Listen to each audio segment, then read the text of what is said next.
Doug Smith and Paul Jones are with us this morning or today, and we'll talk some basketball, maybe mostly about the Raptors, of whom I am not optimistic at all. I'm a lot less optimistic than you two guys. I know that. I think I predicted John 21 wins. Was it that low? Yeah, I think it was 21. I thought we settled on 35, but that's okay. That's you idiots, not Oh, me. And of course, I will be right as per usual when the season ends. The question for me is, do you think the Raptors will try and make any kind of trade this season? Will they try and improve this team immediately, or maybe do something to get some draft choices for the future? Smitty, what do you think? I'm not sure that they have a lot of stuff to shop. I think the guy who you would look to move would probably be Pirtle, who's on a $20 million a year contract, 2 years left.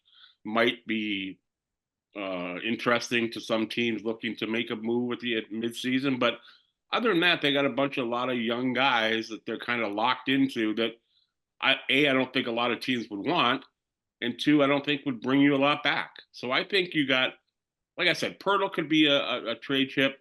I think Chris Boucher could probably be a trade chip at some point, but again, I don't know what you get for him.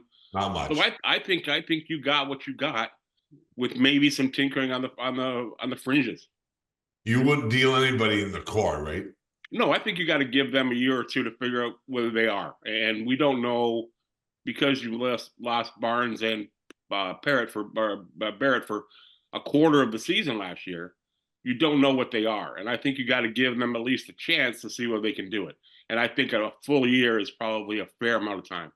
Jones, what do you think? I agree. I don't think, to be honest, in the position they're in, I don't think there's a rush right now. Okay, when you say that, Paul, what position are they in? Look, at best, and I think, Doug, you'd agree with me, at best, they're probably a play-in team. They're not going to all of a sudden fly up to number 3 or 4.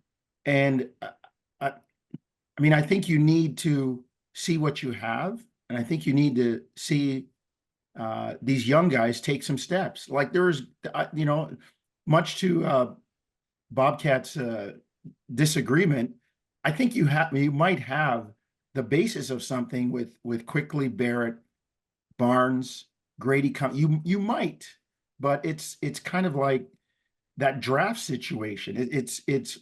We think we have something here. Let's see if it develops. And I don't think you can rush that. I think you've got to let them play.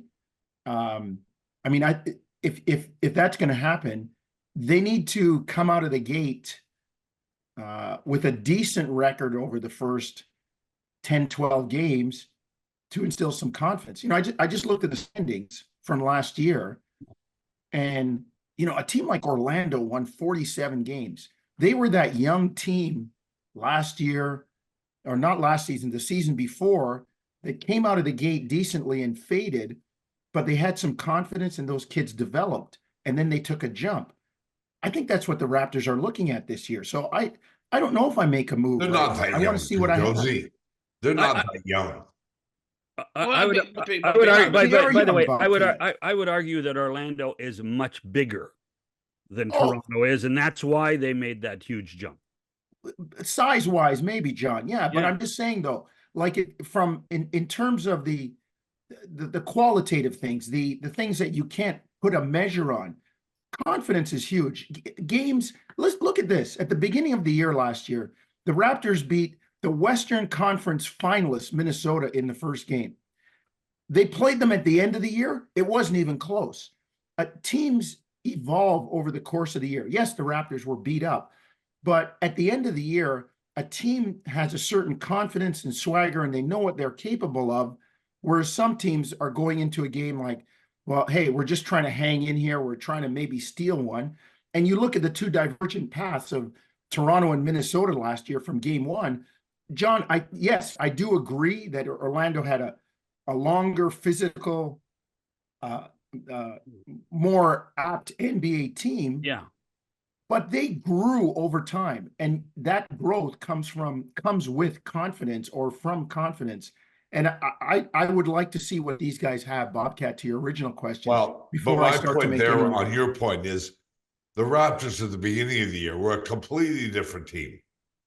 They had different players. They had more history.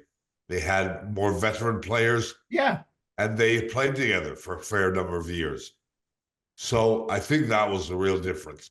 And that's why I'm so negative on them this year, is because, they don't have those quality guys that they can put in there that they know will do a certain thing. And you guys I think you're all. So let me ask you, Bobcat, what do you do then? Like, what do you do at the beginning of the year? Or what do you do with this group? Well, I tend to agree with you guys that the Raptors don't have trade opportunities because their players aren't any good. That's why.